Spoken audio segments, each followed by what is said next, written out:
together. Great minds, we are open to reality. Oh, we want to know more. We are hungry for more. We are curious, always searching for the truth.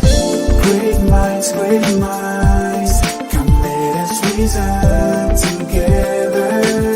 Great minds, come let us reason together. Come let us reason. Great minds, come let us reason together. Great minds, come let us reason. All right. Happy Sunday, everybody, and welcome back to the Young Adults Real Talk Forum, a place where great minds meet to talk about real issues in today's Christian society. We do welcome this show. We open this show in the name of the Father, Son, and Holy Spirit. Amen. Amen. Here, I know it has been about 3 weeks, almost a month now since we've seen each other, since we've been live. So I am glad and happy to be here. And today is going to be a great topic. It's going to be great, because we have great panelists with us today. And we are going to talk about something that is so important in our society about education. I'm not going to spoil it. I'll just let my co-host, Sister Abby, tell us what we are talking about. What are we talking about today, Sister Abby? Hi, everyone. Welcome to the show. As always, it's so exciting to see you all. And I know today is going to be great, as always. So, today we are going to be talking about saving our future. I'm sure people might be wondering, what future are we talking about? We are talking about our kids' education as Christian parents, as sisters, as aunties, as people who play a significant role in the lives of our kids. We want to say that children are the future of parents and society as a whole. And education is one of the keys to a successful life. Education works hand in hand with moral principles, which has its base and value from a biblical foundation. Never before has our children's education come under attack than what is going on nowadays, which aims to manipulate and destroy the very identity of our children by the enemy using the education system. And the goal of tonight's show is to throw light on it and provide all the tools to motivate the involvement of parents in children's education. Not only parents, everybody on this show, we all have a role to play. Yes, so that's what we're talking about today.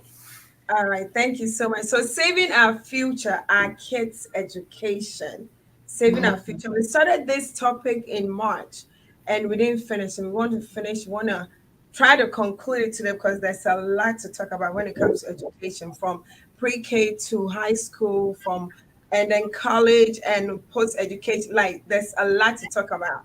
And today, for us to be able to talk about, we need to bring great women of God to help us really dissect and just break down what we are talking about. And so today we do have great panelists, and let me start with our sister Dorcas, all the way from Durham. Our sister Dorcas, all the way from Durham, and she is a social studies teacher and in a high school. So welcome, our sister Dorcas. Thank you so much for coming to Grace. Our show this evening. Is it evening? Is it afternoon? Yeah. Is it? Yeah. Evening now. It's still sunny outside. It's still sunny outside. So I'll say afternoon. And then we have our sister Caitlin, also who's a high school counselor, also joining us all the way from Raleigh, right? I got it. Raleigh, yay! I got it. Hi, Sister Caitlin. Welcome to Great Minds. Today's her first time, and Sister Dorcas as well. Today's her first time, so welcome to Great Minds. And then we move on to my own. This lady, I always call her Last Minute, and she's always ready. She's always ready to come on the show and to bless us. So is nobody else than my own Dickness from Savannah. I'm trying to move her to Charlotte, North Carolina. Actually, to PIWC, let me say. I'm I trying to agree with you, move her. Christina. I Thank said, you. Thank you. I'm trying to move her to PIWC. My own Dickness, Nana Cerebral from Savannah. Hello, Dickness. Hell, I need to give you a cup because this is your, I don't know how many times on Great Minds. Hi, everybody. Actually, Nice to be say back on the show. yes. Thank you for having me. I Thank appreciate you it. so much. And we do have our own sister Ebony from PIWC Charlotte. Sister Ebony, who used to be a teacher as well, so she knows a lot about the educational system. So our sister Ebony, God bless you for coming. God bless you for joining us. Thank you so much. Saving our kids' education is very important. Very, very important that we need to talk about. And before we actually get into it, the last time I think at the Richmond, I need to go at that Richmond. We normally have icebreakers, but the last time we didn't have any icebreaker on the show. And I know I know Dickness is laughing. And Patty sent me a long message last night telling me, why didn't you have an icebreaker on the show? And I told him because she wasn't here. I normally don't do the icebreaker. So today we have to, before I get into trouble, please. I don't want any long break some ice. I need to break some ice this after before we really get into the topic. So let's start with Sister Dorcas. Can you tell me one truth and one lie that you didn't tell your parents when you were in school, well, in high school? And we have to figure it out which one was the truth and which one was a lie. I told you it was scary when I started. Yeah, but you were you said I'm not answering this thing. Oh, I said I'm sorry. I didn't need to prepare. That's okay. From when I was in school. Oh, this is High school, because you know how school. teenagers, you know how we behave when we are in high school. Okay. I almost failed my AP chemistry class, and I would leave school early. So during my study hall period, which was at the end of the day, I would leave school early to go to the library. And you didn't tell your parents? Well, you have to figure out which one is No. Okay. Okay, so which one was the truth? Abby, which one do you think is the truth? Oh my gosh. The truth is the one that you nearly failed. Wait, I think I did it wrong. I think what? Okay, well, okay. So I did, but I told my parents. As soon as it was happening. I'm glad you So yeah, but the library. The library part. But it's I left study hall to go study, just not at school. Okay. Sister Dorcas. Okay. Yeah. And we'll talk about it after the show. This one day, I want to know. I really want to know. Dickness Nana, one lie, one truth. Dickness Nana. Dickness is thinking about it. Do you want me to come back to you? You might have to come back to me because a lot of years have passed and I don't remember. What about college? Well, college, high school, because college, you are your own, you don't have to tell I don't know. Caitlin, high school counselor, you know a lot. This is hard on the spot. I know. Well, I didn't come up with this. Patty did. So whenever you meet her, please ask her. I'll tell her. Let me think. So a truth and a lie, just from high school or something? High school. Okay. Because high school, we are very mischievous. Okay, so let me think. Okay, the first one, I took all the art classes that were available in high school. And the second one,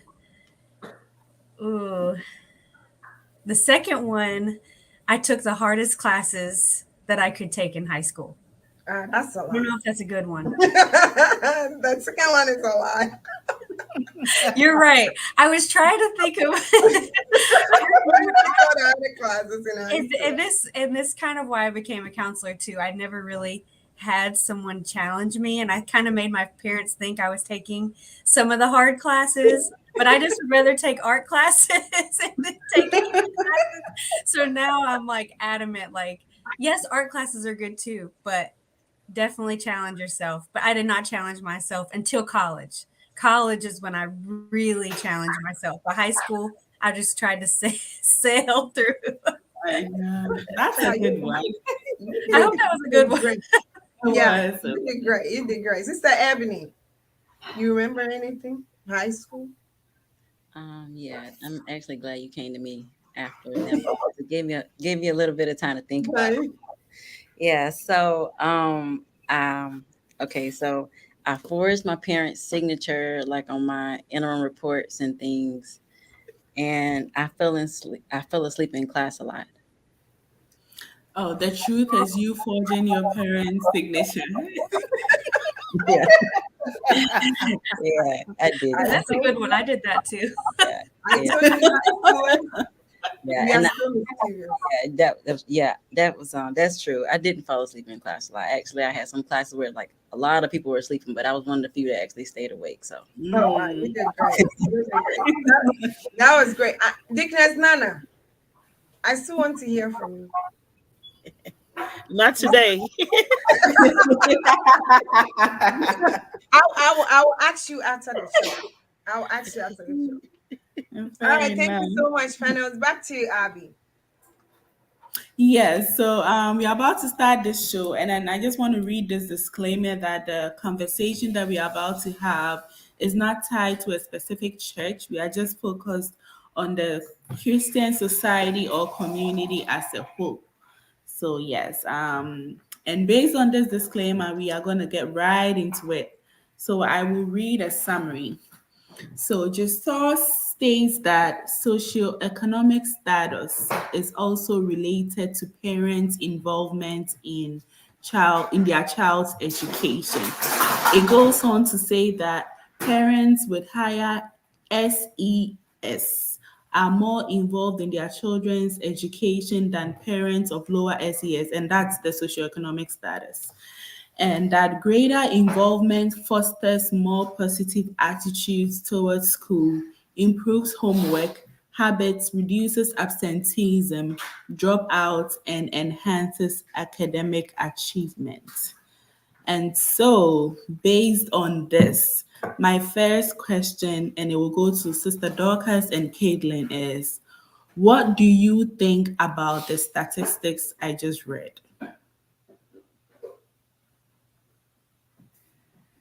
Okay, I was like, I want to be polite, so I wasn't sure if I should start.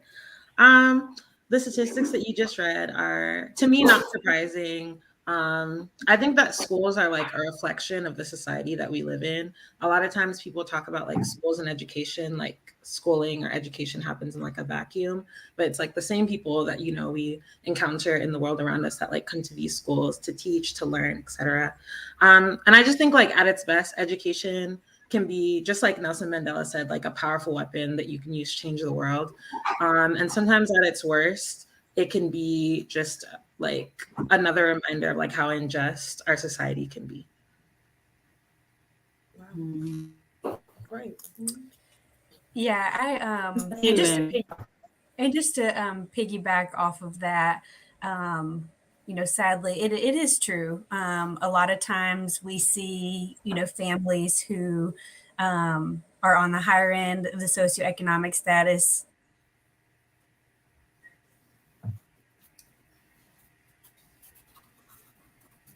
And so we see that trend continually, you know, both with high and low being more disengaged, parents not as involved, those kind of things. I will say, I feel like it's like this more in America. I feel like in other countries, it's if your family's a lower economic status, it's the value placed on education is so much higher. And so I feel like it is a very American culture thing that, you know, you make more money. Usually it means more education, more value on education. you know, and if you don't make as much, it maybe is more focused on career, not really like going to college or post education from high school. But I do feel like that's a very cultural thing because I've seen in other countries just the value placed on education, even if the families are lower economic status, that value is a lot higher, if that makes sense. But I mean, we see this day in and day out, with the levels of the socioeconomic status. Mhm. That makes sense. Thank you. And I have a follow up for Dickness Nana and Sister Ebony. So, what are some of the ways that the school has been pulling our kids away from God? The school system. What are some of the ways that we feel they pull our kids away from God? Okay, I'll go first. Um, Mostly the school systems, they are not allowing our kids to pray, Mhm. so they are not able to freely pray or freely express their religion. So I feel like that is pulling them away from God and their faith in God. So prayer is being pulled, the ability to just speak freely about believing in God or whatever that you believe in. They are not able to express it, and I feel like that is taking them away from God. That's so true. Yeah. I mean, it has been going on for years now. You can pray in Mhm. school. I mean, yeah. Sister Ebony. Well, I definitely agree with Ms. Nina. Also, definitely about being able freely, being able to pray in school, and um, actually, I even think about how I was able. One teacher, I guess, she just kind of pushed it because I had a teacher that did. She made us say grace in school. I remember that. I was in sixth grade, but obviously you can't do that now. Even then, they're probably pushing it, but also I agree with her, but also I think that they kind of make the children to believe that they're in control of everything. Like they're so like it's all about them and they can be who they want to be and relying on themselves and not even their family. Like it's just all about them, and we know that there's a God is in control and just like they're just focusing all on themselves, like they're relying on themselves and they're like basically they can make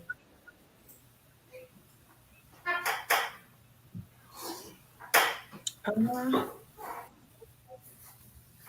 okay, I think it's the Ebony. Something happened, but I was just going to say, Kaylin, you did mention about when Sister Ebony talked about socioeconomic status when it comes to education.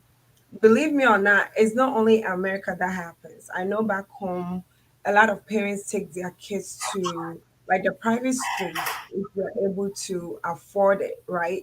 Here, some people, it's not everybody that has money or the rich people. It's not all rich people that takes their kids to like private schools. We have charter schools that is open for anybody to go. Back home, I said back home in Ghana, some parents who are able to afford, even though now from I think from K to high school is free education, if I'm not mistaken. Some people actually do take their kids to private schools. So I do believe that it might be around the world, I don't know, but socioeconomic status when it comes to education is is something that I think is ongoing. Is not you it was talking about being parents being involved, right? So no matter what status you are, no matter what level you are in, I do believe that parents need to be involved when it comes to their children's education. So Stephanie, you can go on. I'm sorry, I apologize for that. You- But I basically said it like basically I think that like they're intrinsically motivated and just make them think that they're in control of everything and not to rely on God or just they're believing in themselves and honestly even sometimes like maybe some of the books and things that they're like is not really in alignment with God's word. Some of the curriculum, some of the things that they're doing, especially like some of the books that they read. If you're reading about let's just say witchcraft or something, just different things sometimes, that doesn't align with God's word. So some of those, that's what I think how they're pulling them away from God. Thank you so much. Thank you so much.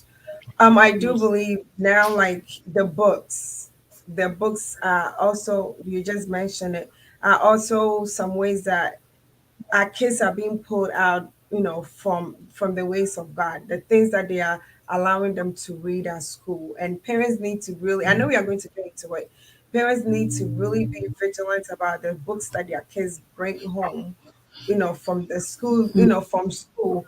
Talking about school, I know during COVID, the schools were shut down, so a lot of it was more homeschooling. And when they went back to school, a lot of parents didn't allow their kids to go back to the private sector. Some of them did homeschooling. So this is Ebony, this is for you. I know being a parent is not easy. I mean, a mother, a father is not easy. And then talk about homeschooling. I know you do homeschool your children.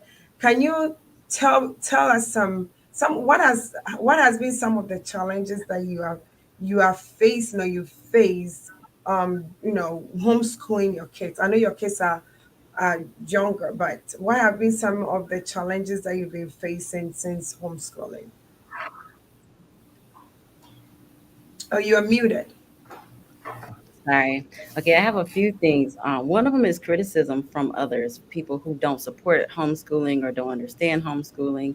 But part of it, I think, is getting educated on it. Something like this show is helpful, and even just like being able to share benefits, like such as a homeschool children, they get that catered education, they get that one-on-one attention.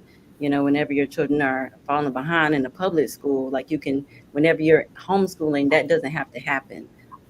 Also being able to instill your morals and beliefs in your children.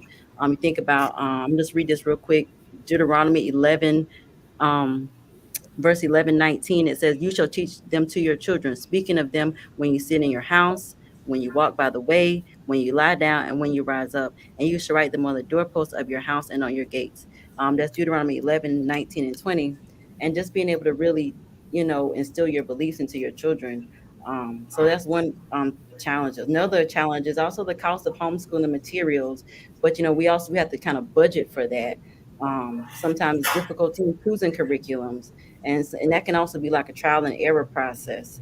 Um, Another challenge is like sometimes just being, and like you said, being a parent, it is not easy. Sometimes you're just tired, that exhaustion. But I think being able to provide breaks for you and your children helps. And one of the last things I feel like is a challenge is kind of that balance between or the difference between being a parent and being a teacher, and making it fun for them also. So one thing I'm learning more is just to listen to my children.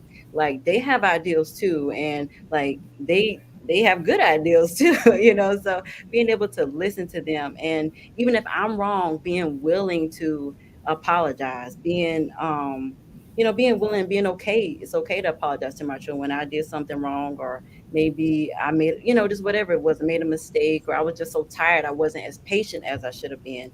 And not letting that pride get in the way because I'm the parent, but being willing to listen to them. So I think just listening to my children, and being just having that balance between being a parent, or difference between a parent and being a teacher. So I'm trying to make it fun for them and just listening to them too. So Thank you so much. Wherever you are, please do share the link. This is very important. I'm calling all parents. We are calling all parents and all students to really listen. We are talking about important things about colleges and actually as students, our kids, and what parents go through. A comment just came in from Janine89. She said, "I don't understand the criticism." Oh, why are you posting it? Part like, if you can't do it, why criticize someone else choices for their kids? I've mentioned wanting to homeschool and I get the same reaction. Why the same reaction though?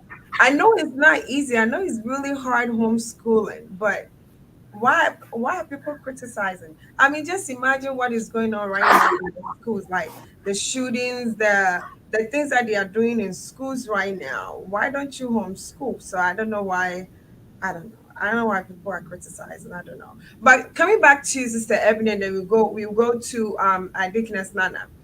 Does somebody have to be a full-time parent, whether a mother or a father, to be able to homeschool? Because when my kids come home from school, if we were helping them with their homework, I'll call my husband, babe, your kids are home. They need homework to be done. So imagine being home and teaching them all these subjects. I mean, do you have to be a full-time parent to be able to do that? Well, I think it depends on you and your child.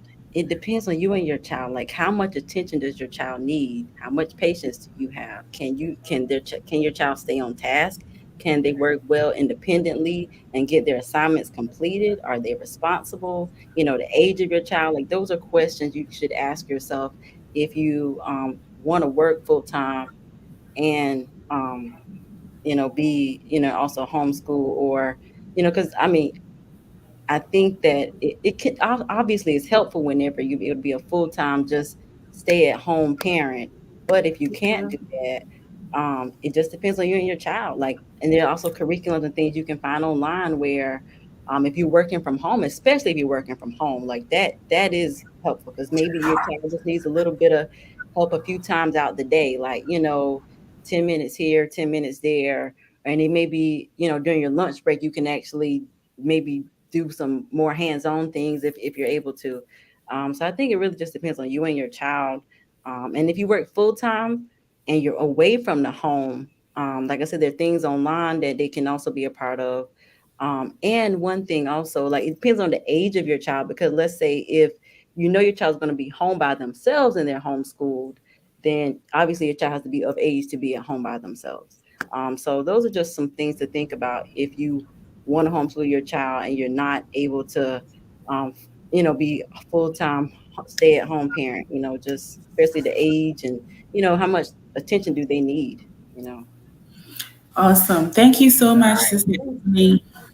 Yeah, I will be going to our Sister Caitlin in a little bit. But before we go to our Sister Caitlin, I just want a follow-up question on what you said, Sister Ebony. Like, a lot of people are talking about criticizing the idea of homeschool. I'm wondering, is it because they don't even know how it works?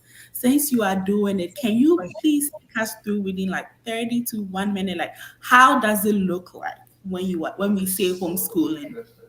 Real quick, it looks like how you want it to look like. That's the greatest thing about being able to homeschool, because you're the teacher, you're the principal, you're the counselor, you're the custodian, you're everything. You can cater it how you want it to look. And as me doing Christian homeschooling, they give a lot of leniency or a lot of freedom and flexibility in North Carolina.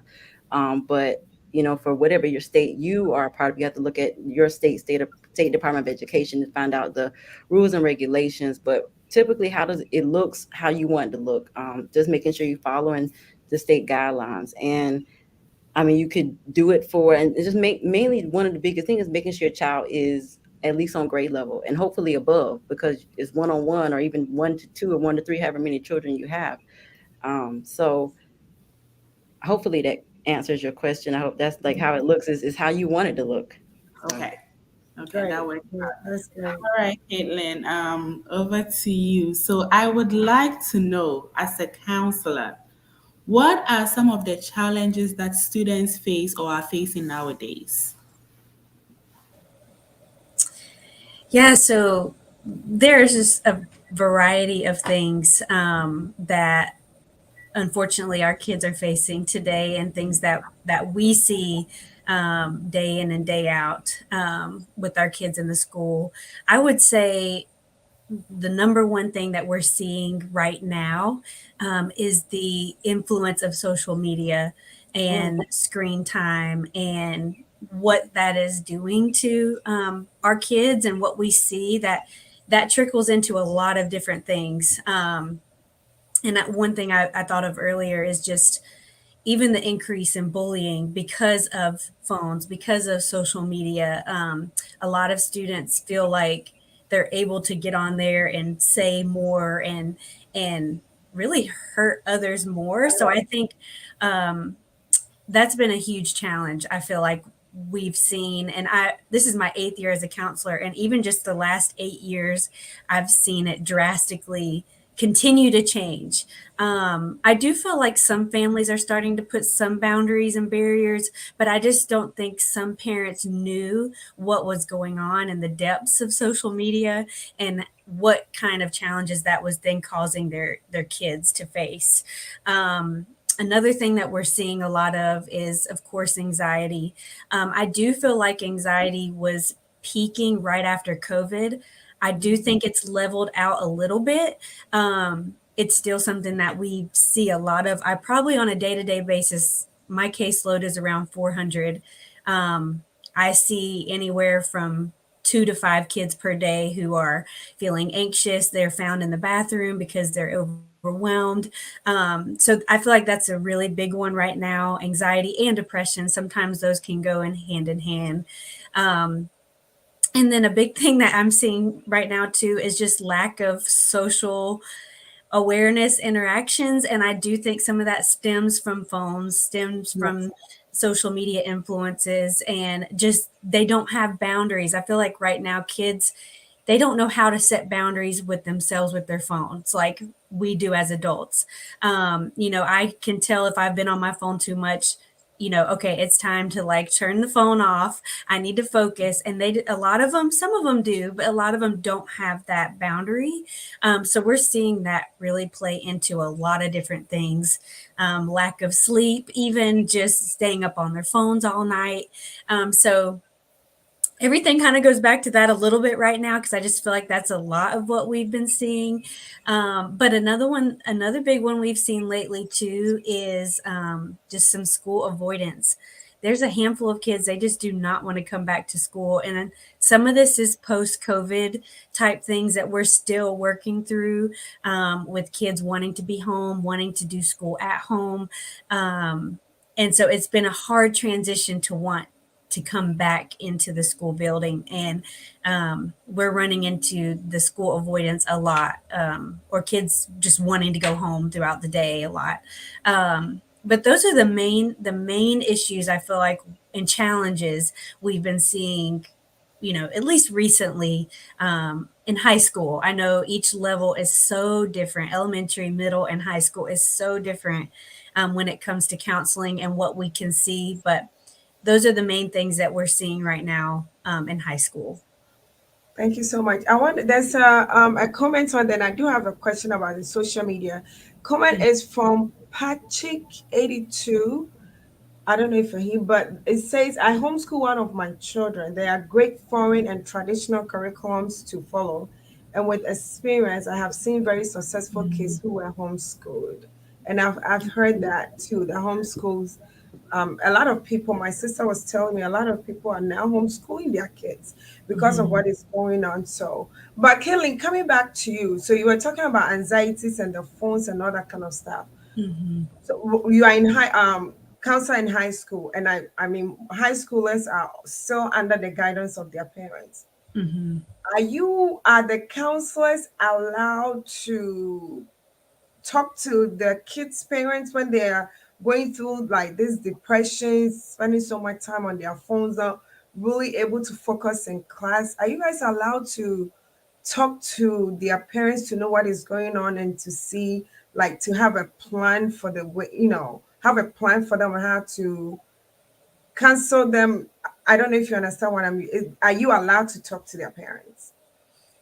Oh yeah, that's a great question. I think for us, 100%. A lot of times, if I am starting to see a student very consistently, let's say they're starting to come in every other day, every day. Now they're starting to they can't make it through a period. Then I will most definitely call a parent. And one thing, and I feel like with counselors, there's a lot of resources that we have to support parents in getting mental health support for their kids. And I don't think a lot of parents understand that. And I don't think we as school counselors have always done a great job of really advertising that. I have a whole referral system that I can refer a student to get outside mental health counseling if they're really struggling with that. I do have a lot of parents who will call me and, and I'll say, I really think you need to take their phone away. And they're just like, no, no, no, I can't. That's how they call me. And I'm like, but that's causing so many of these issues. We have phones at the school. They can call you if they need you, um, so yes, but yes, we call home. It's we have to call home by law. If a child comes in my office and states any kind of comment, saying that they're going to either hurt themselves or someone else or any kind of those, we have to call home no matter what. But I'm with anxiety and depression. Usually, if I see, okay, this is beyond what I can do in my office, then we need to call home, and we need to make sure I need to work with your parent or guardian to get you more additional support.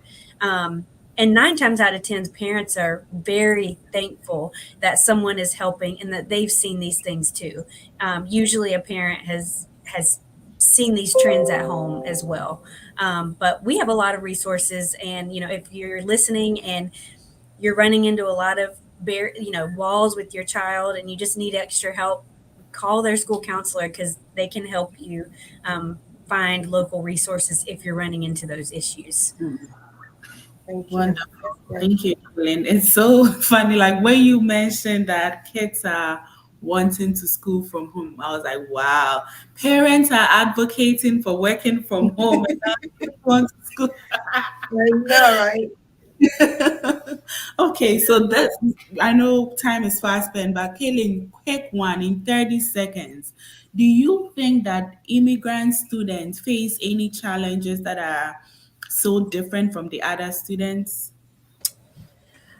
I would say yes. I would say one big thing that we see as far as barriers that come into place, a lot of times if the family does not know English, and sometimes that child comes in not knowing English, and they come up against a huge barrier in that. And I think it's a lot harder for the parents to be connected and be involved. But I do see that a lot of times with students that come in, or immigrant families where students are coming in, the parents are not as involved, and a lot of times they just don't know how to get involved. And so and usually as a school counselor, we're the ones who are enrolling your kids, so they meet with us so that we can make their schedule and enroll the kids. And I think we've been really trying to do a better job to get parents connected with the school, and making sure, are you getting the messages from the school? Okay, are you Spanish speaking? Can we make sure you get that in Spanish? Those kind of things. And I think for the students, I think it's hard because you're coming into a totally new culture. A lot of the students around you don't understand your culture. You may feel lonely or a little bit isolated, but I always encourage those kids, get involved, find 1 or 2 friends, and it does seem to start getting better. But I think the key is for them to get connected, and also making sure the parents at least know what's going on in the school, and we can communicate with them how they can get involved, if that makes sense. Yeah. You share that. I bet all of us, when we first came here, it was really hard for us. I know the challenges that I went through. High school. I mean, the British English. I don't even know if I was speaking it right. Oh Lord. The challenges that we were going through, it was hard, but God, we Pants and trousers. We made it through. We made it through. Thank you so much. Because I have a question for you. I know you do have younger kids who are also in school. What have been a challenge for you as a parent? I mean, like what Kaylin was saying, there are so many resources at school that sometimes parents don't know unless you ask, or unless your kids go through something at school that they call you. What have been some of the challenges for you as a parent, helping your children in this, in the education journey? Well, for me personally, I'm still learning, but it's kind of hard to even know who to talk to. Half of the time, for the people living here, they don't even know what is available to them. So I'm glad to even hear from a counselor's point of view that she is, very vast in the knowledge, and the resources that are even available for her to even able to, advise a parent or recommend a parent for a service for their child. So that is the problem I have here. It's hard to see where the help is. They are also asking questions. They don't even know where to go. You know. So for me, with my kids, it's been a challenge. So I have a son and a daughter, and my son I don't know if I have to even go here to open a lot of can of worms, but anyway, he needs a lot of resources. But when it comes to navigating through what he needs, the information will just be pushed out there, and then it's like, what do I do with it? Where am I going to get the help from? You can get resources to go to private school, but then again, they don't know how to tell you how to get it.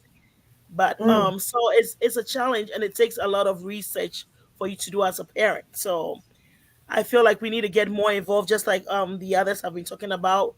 We as parents have to get more involved to research to know the resources that are available, and then if we are lucky enough to have great counselors like Caitlin who already know the information that can give you that for you to just follow up on it, then you can do that. But I guess like for me, it's like more research on my side to find out what the resources are. And God has been good to me because I mean I talk a lot. I meet people and I just make conversations, and I happen to get more information that I need. I'm still not there yet, but we will get there. But it's quite a challenge. My daughter just went to middle school, and it's a whole new world. She just came from elementary, and I didn't know it was that serious. The bullying is like rampant. Like it's Yeah, like every day there's something. Somebody's doing this, somebody's doing that, and I'm like, God, like it's serious. yeah. I don't know. I mean, kudos to you, Caitlin, because I can just imagine the number of students you receive each and every day. I mean, coming to make a complaint or something that they've gone through. And this is why we need God. Yeah, I just want to yeah. piggyback on that. Why we always need to put God first, and why the word of God is necessary. Because in Second Timothy chapter 2 verse 15, it tells us to study and show ourselves approved. And that verse does not only mean like the point of false teachings or philosophies, but it applies to our the education as well. That students will involve themselves in the work that they do, and whatever that is, available to them, and be the best that they can be. Take their work seriously. We as parents to even help them. So and we being able to put God first, as Matthew chapter 6 verse 33 lets us know that we need to seek God first, and then He will help us navigate in areas where that we may find ourselves hard to, to get the help that we need. Whenever that we put God first, He will help us with the other things in the other areas where we find difficulties. Yeah. So I've had a lot of challenges, but hey, we are trusting in God to be able to navigate through. Thank you. It is very challenging. I mean, very, very challenging for parents to, like you said, to navigate through. I have a question for Dorcas, but let me read this comment from Kwasia Piahin and Chibuache. He said, is there a way to help educate parents to help them better control their children use of social media or gadgets? Some parents are working 2 or 3 jobs and may not have time to monitor their children. Are there any resources or avenues that they can leverage? I think this question is for Caitlin. And then the next one from Janae Neem. The challenge I believe immigrant parents face is the need to work quite a bit to support the family, and it can be hard for them to set time aside to go to kids' schools and to be involved. It's very, very important. I mean, the challenges that we go through. I will let Kathleen answer the question, and I have a question for Dorcas. Is there a way that counselors, teachers can educate our parents on how to better control the children's? I don't think, but maybe you have a better answer for us. Yeah, I think the biggest thing is it number one, if you're going to allow your child to have social media, you need to also have their login information and be able to access it. That I know that's kind of extreme, but there's just a lot of things that can happen. So maybe you're not constantly with them like, oh, give me your phone, give me your phone, but the child knows my parent can log in at any time. Yes, of course they can kind of get ahead and do things as well, but I think that's a big thing. I do know some apps. I know Snapchat has a parent a parent access portion to that as well. I've heard about it. I haven't seen it for myself, to where parents can actually set limits and see like who their kid is Snapchatting and stuff like that.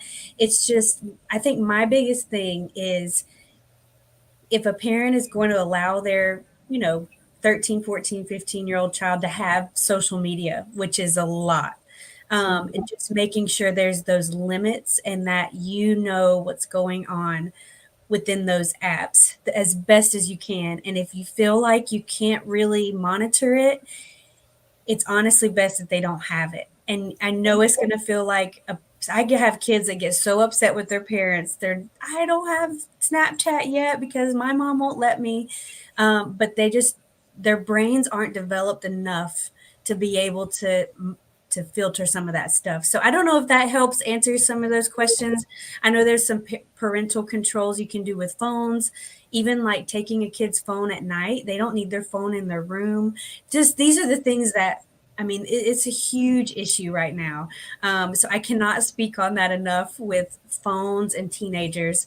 I've seen parents say, okay, you have to plug your phone in my room at 7 p.m., 8 p.m. because they're staying up all night on their phones. So even if just doing that, give me your phone at night, just to set that limit, that's a good place to start. That's great. Yeah, you have to set boundaries for these kids. You have to. And there's a comment here. Pat, is it Patrick? I'm saying it right. That though has shown to be very detrimental to the kids. Unfortunately, I have seen kids who were smart go wayward because the parents had to work two jobs to get by, which is, yeah. And Janelle said, I think regardless of the challenges, they are kids. They are your kids first. There are boundaries you can set on the phones as well. And my son gets 4 hours total for the day, and the phone automatically shut off at 9 p.m. That is great. That's great. So parents, please, please, please, let's try and set boundaries on our kids' phone. I have a question for you, Doctors. Um, when Dickness was saying about resources, and I know we do put a lot of work on our teachers. We expect them to know a lot. My question to you is, at the beginning of the school year or during middle or ending, are teachers, well, how are teachers able to help parents find resources for their children? Do you set time to meet parents to talk to them about their children and point them to the right direction, like the resources that the school have, or point them to like the county, the resources the city or the county have? Is it the teacher's job? Let me ask that. Is it the teacher's job to do that, or is the parents' job to reach out to the teachers to educate the parents on the resources that is available? That's such a great question. That's such a great question. So yeah, I think I'll also echo how you like started your question with like teaching is hard. We all know that like teachers are overworked and underpaid. So this is not a but, it's a and. Also, of course, there are things that teachers need to do in order to be held accountable. I think it should be a school effort in terms of resources, because different people will have like expertise in different areas. But at the beginning of every school year, and at least like at some point throughout the middle of the school year, there should be some sort of programming where families should be able to access all the information that they need to know in order for their student to be like successful, or at least be able to access the names or the emails or the phone numbers with the people they need to contact in order to get their students the resources that they need. So things like meet the teacher night. And even if parents aren't able, because we know that a lot of parents sometimes have to work two jobs, and some of those jobs might be during those events. If that information is not then posted like on the internet, or you can't follow up with someone, that's a reason to hold your school accountable. No, that's great. So it goes both ways, I believe. Both the parent and the teacher have to like do their own resources. I mean, search and Yeah. right. But yeah, yeah, but the information I think should always be accessible. Like whether you're able to come in person or you're looking it up online, it shouldn't be difficult for parents to be able to find the information that they need for their students. What about, I'm sorry, trying to play the devil's advocate. What about beginning of the school year? Like shouldn't there be like a list of resources available where you hand it out to parents? Because I'm just thinking about parents that are not like work two jobs, they don't really have the time to go on the net or they don't know how to do it. What about they like shouldn't there be like a list of and what am I don't think you have the answer, but I'm just saying No, I like like the numbers, yeah. the addresses and places that you can visit that parents have, it will be available for parents to always go back on it if they need like social workers, they need whatever they need.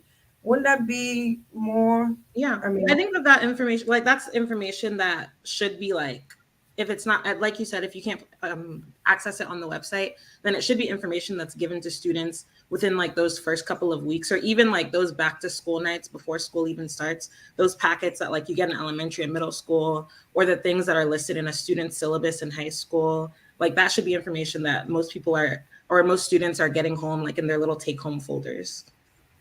okay. Thank you. I'll be back to you. Yes. Sorry, Dorcas, I'm going to stay with you just a little bit. I'm going to ask, as a Christian teacher, right?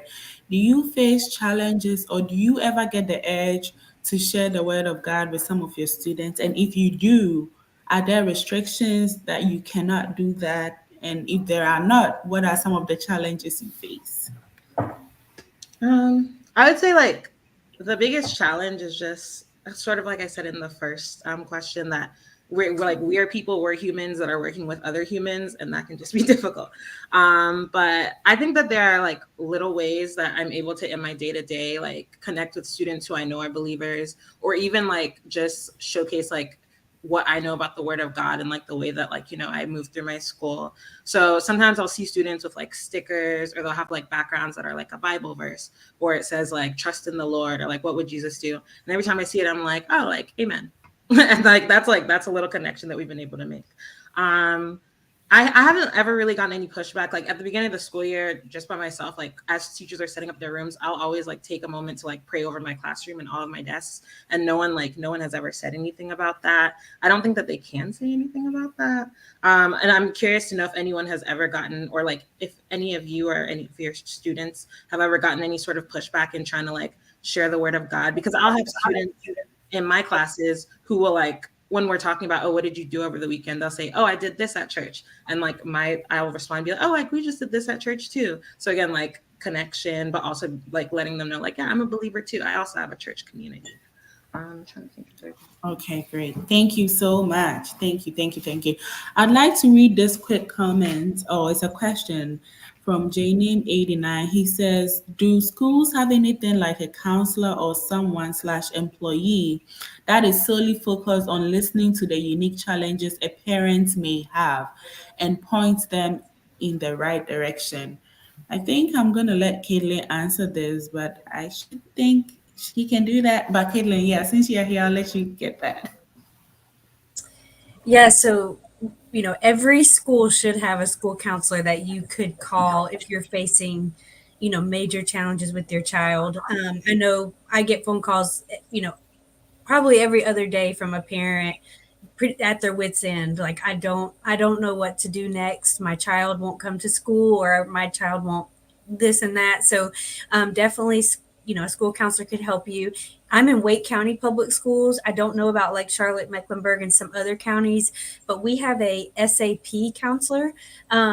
She's a student assistance program counselor, so she actually has all students and she's also a social worker, but she can help connect family to resources. So the best place to start is just call the school's phone number, ask for a counselor or your child's counselor, and they will at least get you, even if I can't do it because we also have intervention coordinators, we have CDC people who do career development.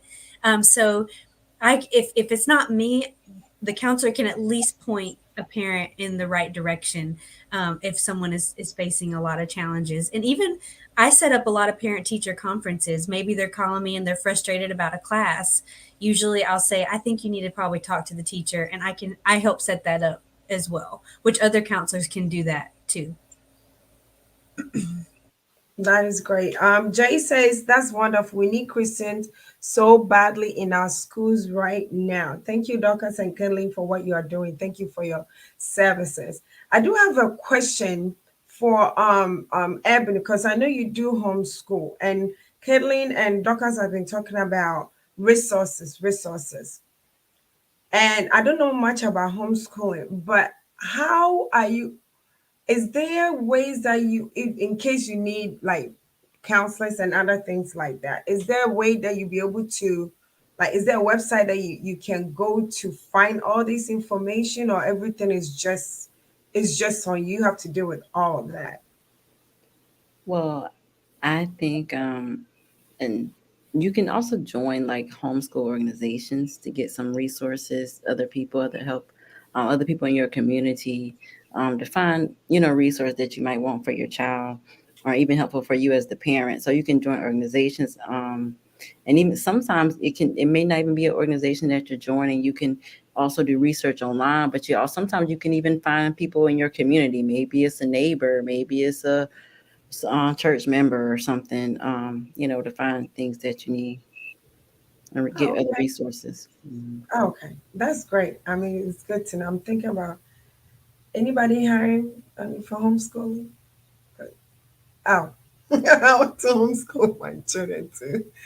So I just want to give a short disclaimer, and because this question is not about politics, it's not about Democrat, Republican, nothing about that. It's just we are here to educate ourselves and also learn about our kids' education, what is going on. But I'm just going to read this article and then we'll get into the question as well. It says on March 24th, 2023, House Republicans passed Parents' Bill of Rights. And these are some of the measures in the bill. And like, it's not about politics. That's what I'm going to say. So, and there was measures that was placed in that bill. And it says the measure will require schools to publish their curricula publicly, mandate that parents be allowed to meet with their children's teachers, and make schools give information to parents when violence occurs on school grounds. It would also demand that parents receive a list of books and reading materials accessible at the school library, and give parents a say when schools are crafting or updating their policies and procedures for their student privacy, and among other tenets. I have a question. Let me go to Dorcas and I'll come to Caitlin. How important is it for our parents to know the curriculums that the school publish or come up with during the school year? And also, is it the teachers? Yeah. So, how important is it? Is it the teacher's job to let the parents know, or is the parents' job to know the curriculum that the school has published for the school year? Did you want to go first, Caitlin, or should I? Well, Okay, Dorcas can go. Yeah, I can start first. I think it's good to know what's going on in your students' like classrooms. It's good to know what stage they're at, what things they're learning, what things are being emphasized. And everything should go back to like the curriculum that the state sets, or the curriculum that the school district that you're in has like created, and all that information is already like posted online. And I could also like talk about now or at a later time, if anyone is interested, how to access that information. But also, I think it's a really good like conversation topic to have with your students, like no matter what grade they're in. Like, oh, what are y'all talking about in school today? And if they can't answer, like, that might be a problem with like their class or like with their teacher, or maybe like there's like a disconnect there. So that's like something to follow up on. So I feel like it's good to have that conversation because it helps like uncover a lot. Also, a lot of most teachers are going to have some sort of like syllabus or like welcome letter that they're going to give to families. And as they're moving through the units that students are learning, like you'll be able to see like, oh, y'all are in unit 1 because it's October and that's what your teacher said you'd be doing now. Or like, oh, we're in September and your teacher said by September you'd be learning about like, I don't know, exploration. So there are different things posted, whether it's by the state, the school, the teacher, or the school district. All right, Kelly, you have anything else? You have anything else you want to add? Yeah, I think the main thing, it's so important to know, what your kid is learning at school, and like Dorcas was saying, like you can access all this, a lot of this information beforehand, if your child's not necessarily coming home and disclosing exactly what they're learning. And so I think it's a huge responsibility of the parent, to just have those conversations with your child, and just have open dialogue with your child of what they're learning. And then also, if you have questions, I think it is important that parents have access to that and are able to see what their child is learning at school in all different subjects. So not too much to add, but a little bit. That's great. It is. I think it is very important. Do parents have a say actually in when they are I don't know if you do have a say, but just a question. Do parents have a say in like the policies that the state makes for the schools? I mean, because it does affect our kids. Do we have a say in it, or we just have to go by what the state has set for our students? Dorcas or Kelly, anybody? Is there a say? Do we have a say? This is something that because I feel like I have heard of. I would have to go back and do more research. I think the first people to contact would be your school board. But I'm pretty sure when they're revising the curriculum for each school district, there's an opportunity for like parents, families, students, teachers to give input on like the things that they really don't want to see, the things that they want to see. And something that I've noticed about, well, for North Carolina specifically, is the standards are pretty broad. Like it's like, this is like kind of where we want you to go. And then there's some freedom as to how you get there. So if there's ever like an activity or a movie that you really do not want your students to partake in, then you can make that known to the teacher. And the teacher would have consequences if they did not respect your wishes. Okay. I think okay. So I wish I don't know. I do wish I can give them I can craft my own curriculum and give it to the schools. Like this is what you need to teach my child. Unfortunately, it doesn't work like that. So that's I have a question. So when we read the Bill of Rights, it says that parents need to be aware of what is going on. And I know the last time we were talking about this in March, I did mention of my kids' school emailing us about there was a Day of the Dead that was going to happen in the school, and my husband sent them email and told them not to allow our kids to be part of it. I have a question for you, Caitlin, and I'll come to Dorcas. Does the school have the right to allow our kids to be part of any activities that goes on in the schools without alerting the parents, without we parents giving them the go ahead? Like I know there's a lot of parades and like some festivals that goes on in in the schools. Can they allow our kids to be part of it without actually asking us, the parents, to give them the permission for our kids to be part of it? Yeah, so I would say this is, it's a gray area, I feel like. And I do feel like it's a little bit different from each level, elementary, middle, and high as well. I do think, this is more of a personal opinion, but I do feel like parents should be involved, should be able to give their child permission, to participate or to not participate. But I will say, I think of all the kids whose parents are not very involved. And if we had to require or mandate parent permission for a variety of different things, a lot of our kids would never be involved. And so I think that's why where it's really hard to really require that in some instances, but I totally get what you're saying. And that's why I always encourage parents, read the emails, listen to the, principal message on Sunday when it comes in. So you know what's happening that week. So if you do not want your child to participate, you have the right as a parent to not allow your child to participate. So I hope hopefully that answers the question. Yes, you have the right as a parent to not, if a parent calls, like we go into the classrooms as counselors, this is just an example. We go into the classrooms and do a lesson called Signs of Suicide. In that lesson, we have to send a parent permission slip home to every child, and we have to get parent permission from every child in the class. That is by law for us with that specific presentation. And we do get parents that say, I don't want my child to listen. And we pull those kids so they don't have to listen to the presentation. I know not everything is like that. So sometimes it depends what the lesson is or what the club is. But I don't think it's an all or nothing kind of thing because, kids can do band and not have parent permission or chorus and not have parent permission.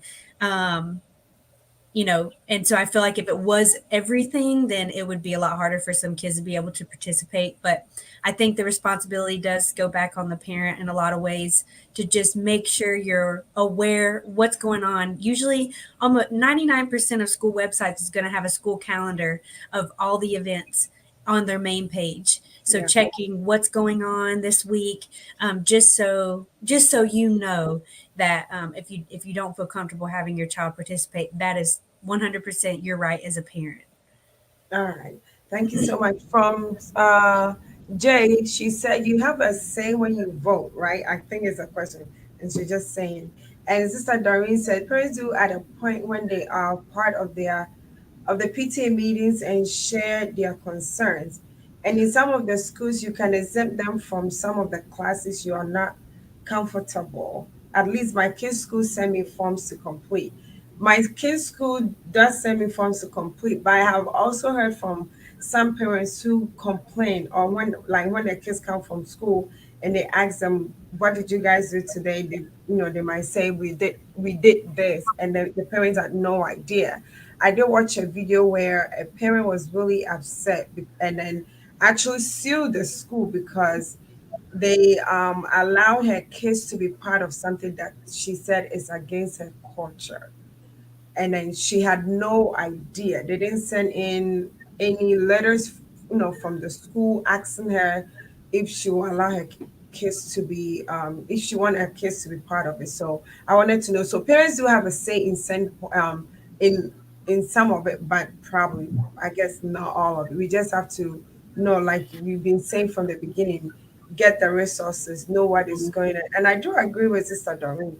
We have to go to PTA meetings. I know from the beginning when my kids started school, I was not because of work, but I got to a point where I was there. If I had to work half a day, I'll work half a day and go to those PTA meetings to know what is going on. So please, parent, let's do our best to be involved in what is going on in our kids' schools because you might never know.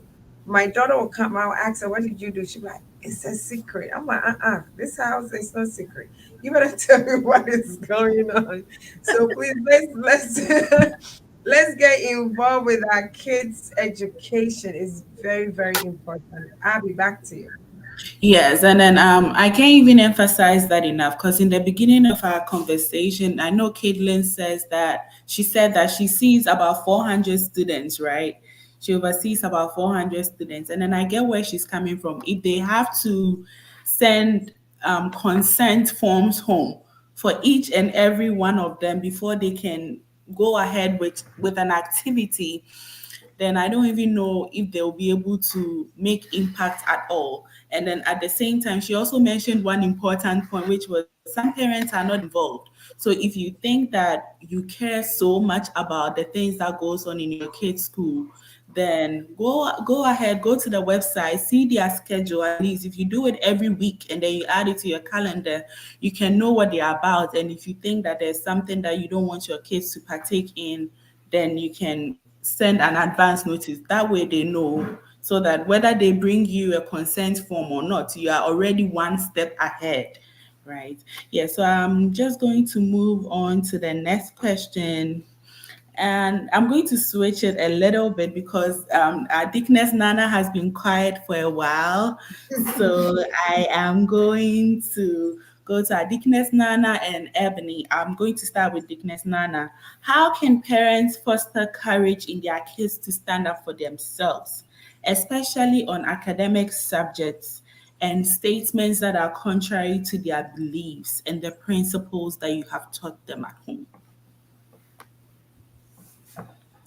Well, for well, our kids spend the most time with us anyways. So we instill in the knowledge of God in them. We'll let them know right from wrong, and let them have the confidence that they have in Christ and who God has called them to be and who God says they are, so that they can have courage. So with my daughter, I can give an example with my daughter. Most of the times when they have exercises in school and they ask maybe what activities did you do, most of the examples are Christian examples. It's like maybe we went during the summer vacation. Maybe what did you do during summer? She went to it's either Easter convention or the youth camp. That's a good one. Saturdays, maybe she went to her choir practice with her mom, and it's like, okay, so her teacher in fourth grade was like, "Don't you have any other examples apart from church?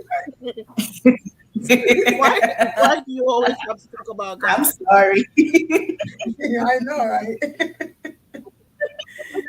So she was like, "Can you do something? Can you say something else?" And then in recess, she would take her Bible and be reading. I was like, "This girl, you are doing too much." But then again, before the end of the school, before the end of the school year, it's like, oh, like now she wanted to hear more stories about God. So it's like we have to teach them to be confident, Yeah. in who God says they are. And I believe that the more and more that we let them know, parenting is the most important calling, and the children are a gift from God. As Psalm 127 verses 3 lets us know. So they are a gift from God first, and what He has given us is what we are going to instill in them. And it's only in Jesus Christ that we can receive perfection. So we can let them know to voice out their opinions, and it's okay. It's okay not to be okay, and we need to let them know that as well. And it's okay to let them know that not knowing the other stuff apart from maybe Christianity is okay. Sometimes maybe It's that okay. they go for It's music okay. dance and she doesn't know any of the dance or the TikTok moves and all that stuff. It's okay. She can know that whatever her choices are valid as well. So I believe I make sure that I instill in them to let them know that it is okay. But then again, later on, it will be attractive to them because by the end of the school year, they were asking for more stories. And most people wanted to know more about God, and it's like she'll keep on doing that. And whenever she even had the opportunity to have a dress down, and this is not even coming from me, so I'm like, okay, thank you, God. I know. Whenever she had the opportunity to do a dress down to pay like they'll have to pay $2. I don't know what they do in the other Yeah. $1. states, but they have dress down days whereby they can pay $2, and she will want to wear her Sunday school shirt. Or the last time she had the shirt like I can do all things. I was like, why do you think you have to wear this? So I was like, we were going back and forth, and I was like, okay, maybe I need to just allow her. But when I told her she could wear it, she was like, yes, now I can evangelize freely without saying it. I was like, Wow. oh my God. So That's it's like, I amazing. don't know what the thought is. Maybe if they want to shut you up, then again, she had another way of doing it wearing a t-shirt. And I thought that was just amazing. So it's like whatever that we input in them, that's what they bring out. So we have to keep on encouraging our kids and letting them know that they can stand up for themselves and what you are believing in is valid. And once that is the word of God, it's always going to work for them anywhere that they find themselves. That's great. That is so great. Amen. You are doing amazing, Deaconess Nana. Yeah, Good job. really Keep great. going. This is to the We glory are of God. rooting That's for not me. This is to God's glory. That can never be. Not you. Yeah, I mean, it's to the glory of God, but we cannot relent the efforts of parents. Yeah, Yes, if you don't avail yourself for God to use you, how is yeah, God gonna move? So God is working through you. We are Well, we grateful give for God all that, the but glory. we And it's also not do just have me, things but like it's just that setting, the church, the Sunday school teachers, the amazing Sunday school teachers, the amazing pastors, deacons, deaconesses. I mean, these kids are watching. yeah, Kids watch as yeah. not just us. They are going Mm-hmm, to the schools, they are watching the teachers, mm-hmm. they are watching church members, and it's like we are all doing it's a collective effort. So I'll say kudos to all of us. So let's yeah, all Kudos, keep on doing the good kudos to things. parents. yeah. Kudos. And before I go to Ebony, I just want to read this quick comment. It's from Jane. He says that I think giving your kids a platform at home to express their opinion and viewpoints and then correcting them in love. A lot of kids are hashed at home and then we expect them to stand up for themselves. All That is so right, true. so going back to you, Ebony, as you are homeschooling your kids, do you find yourself in a situation where they challenge the things that you are telling them now based on the foundation you've given them already, or how does that work? Uh, every now and then, yeah, my son will correct me on something. Or if I did something wrong, oh, mommy, you didn't say this or do this in a nice way or whatever.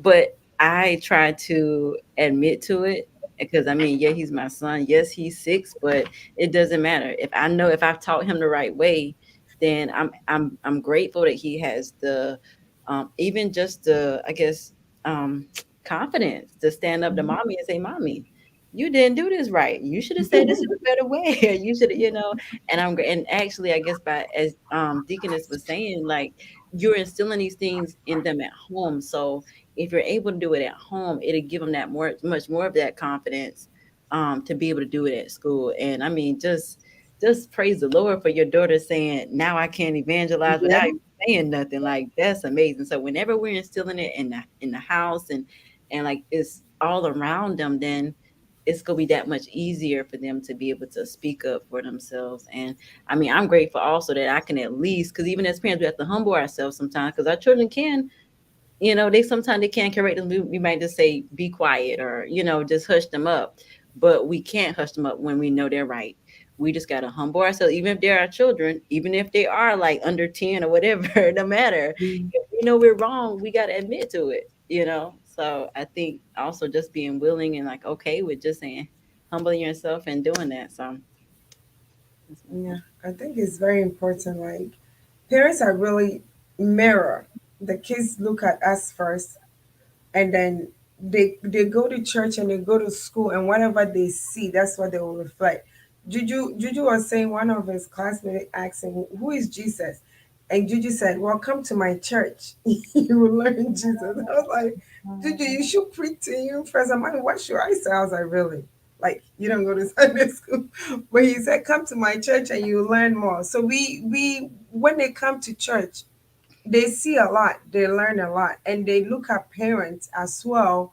And whatever they see, that's when they take out there to preach. So we are a big resources when it comes to helping our kids to stand up for themselves and also preaching the word of God. Let me come to Caitlin, and now we are almost time is almost here, but being a counselor, Kelly, what do you think parents are support?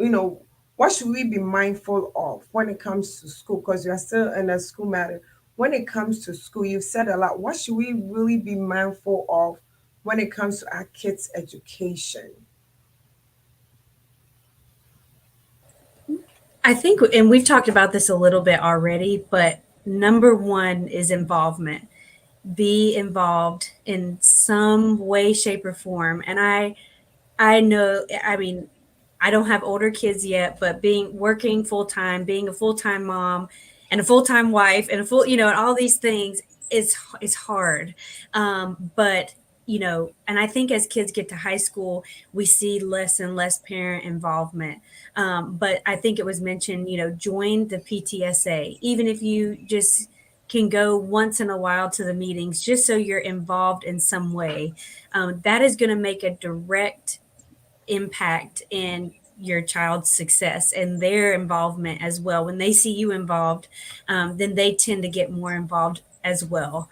And I think a big thing too for parents, and just to encourage parents, um, you know, as far as, and I think, and we've touched on it a little bit, but what you are teaching your child at home, it nowadays it does go beyond just taking your kid to church, or taking, expecting the church to teach your kids, everything of how to live like Christ. But it really starts in the home. So making sure you're equipping your kids, you're teaching your kids that they can have a strong foundation, so that when they do come against these big decisions and choices that they need to make, and you're not going to be there, that they can reflect back and make those decisions as believers. And it was amazing what you were saying about your daughter, like wearing that shirt and not being ashamed of the gospel, not being ashamed of, wearing that shirt and being able to share the love of Christ at school,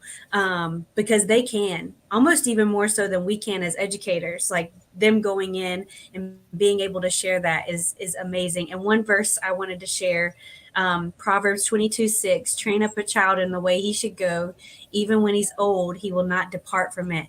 That is a huge life verse that I even have for my son. Being able to teach him, I think as parents, just being able to teach your children in the home, so that when they are up against some of these really hard things, peer pressure, societal influences, different things going on, in the LGBTQ community, like, they're able to stand firm on what they believe and they will not depart from it. And a lot of that starts in the home.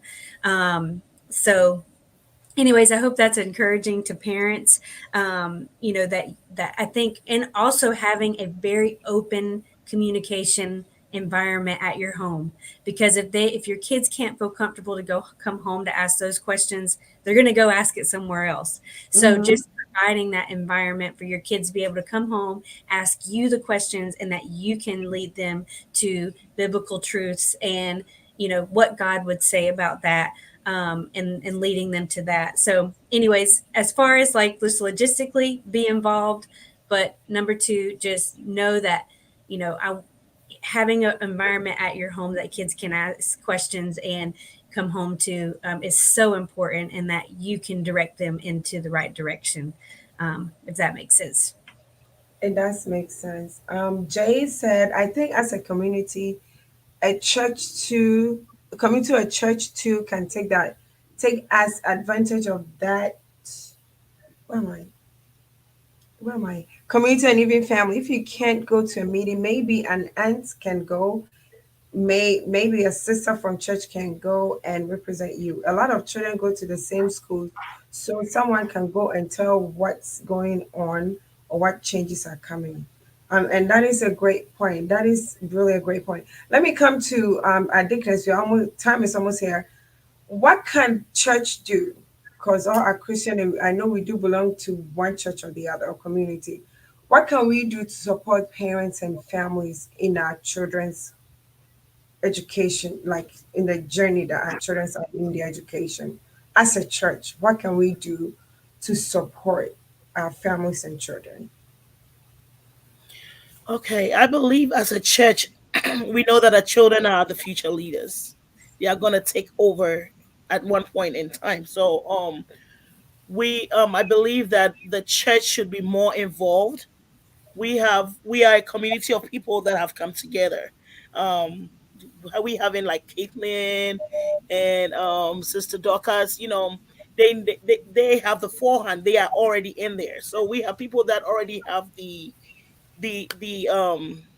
what do you call it, the experience.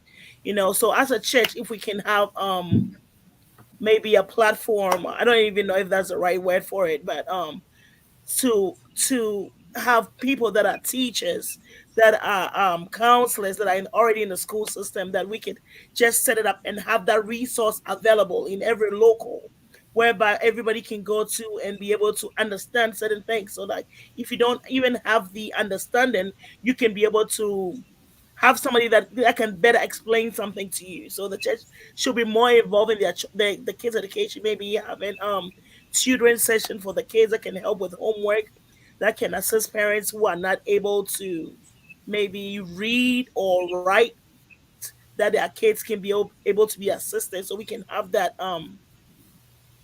opportunity. I don't know, just like how we have the pencils on or Yeah. what are other ministries that we have in the church, somewhere that we can have children available, and we can have people that can volunteer, volunteer their time, even if it's an hour or two, that can assist with homework and all that stuff. I think that will help the kids tremendously. It can help parents who do not have the opportunity to be able to be available, just like most parents are working at night or they are working during the day. They can have some resource available. So if we can all chip in some time that we have, and be able to share our knowledge with each other, I think it would help. So if the church can include that, that resource, whether through Zoom, we have the Zoom working right now, so we can Yeah. make it work. Maybe a Zoom Mhm. hour available for homework help, homework Yeah. help, maybe any questions. I think that would be very helpful. So it's not all about just the Bible, but we are going to go out in the community. The book knowledge is good, the Bible knowledge is good, but then again, we need knowledge, and knowledge is power. It is. And I believe that with the power of God, and then the wisdom and the knowledge that we'll have with education, it all works hand in hand. It will help. So I think that would be something that maybe the church can take up on, and consider. Thank you so much. That would For my help. sister, Just Appear. Great contributions from the panelists. Sister Doreen said, kudos to our amazing mothers and Sunday school teachers. My children are just vocal and will tell you as it is in a respectful way.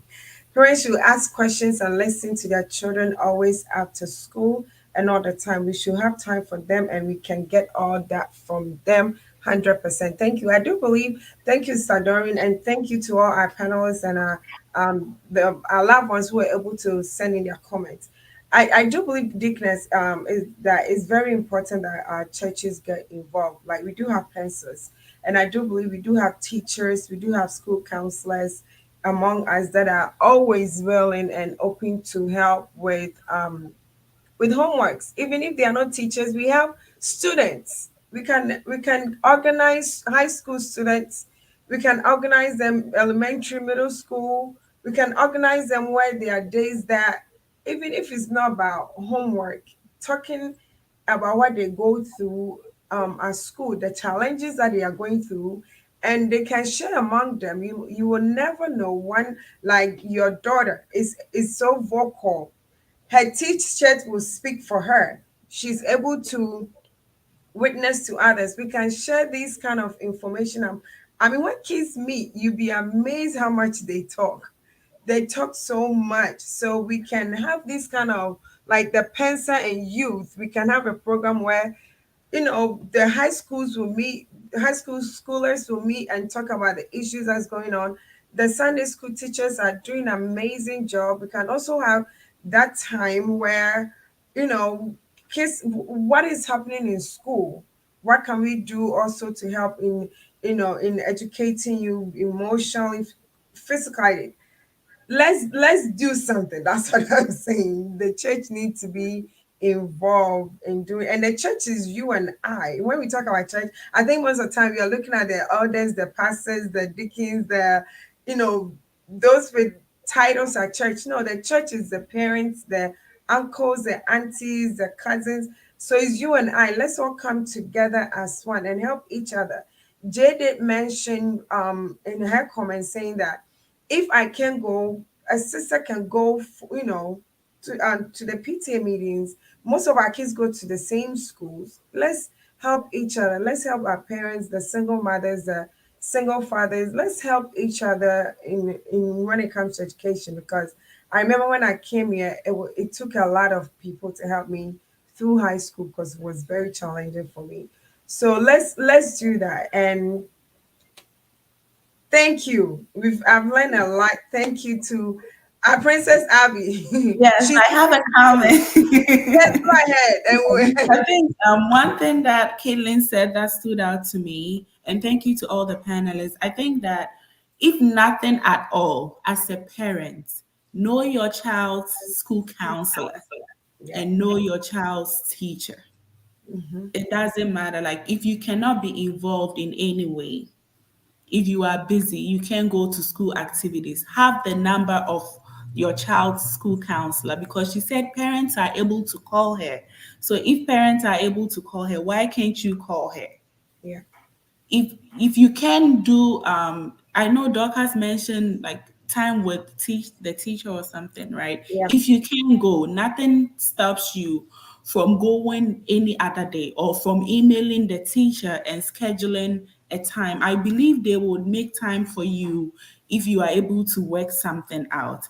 And also, I realize that a lot of parents over here, our kids go on play dates. Some of the kids even do sleepovers. We should also start organizing study dates for them. It's not all the time that when they meet, they have to play. They can do homework dates. They can do something that will contribute to their future.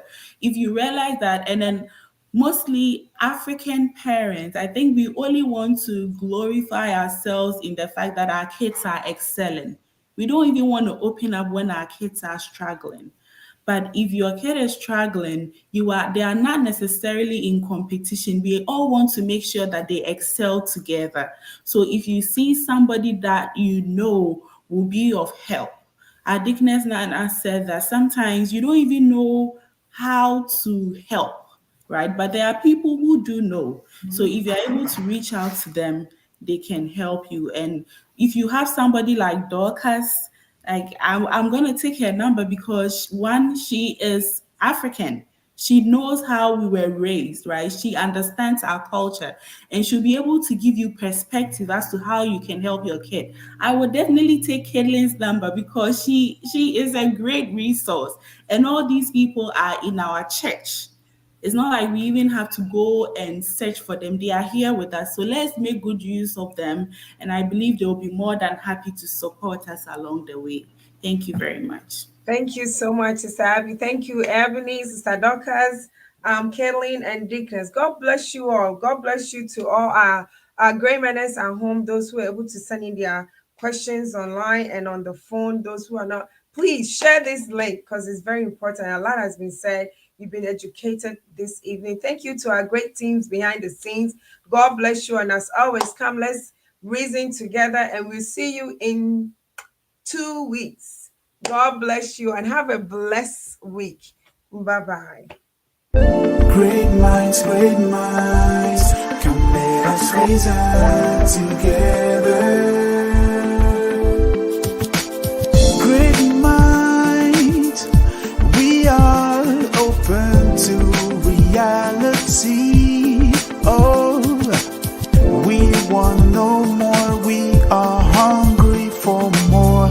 We are curious, always searching for the truth. Great minds, come let us reason together. Great minds, come let us reason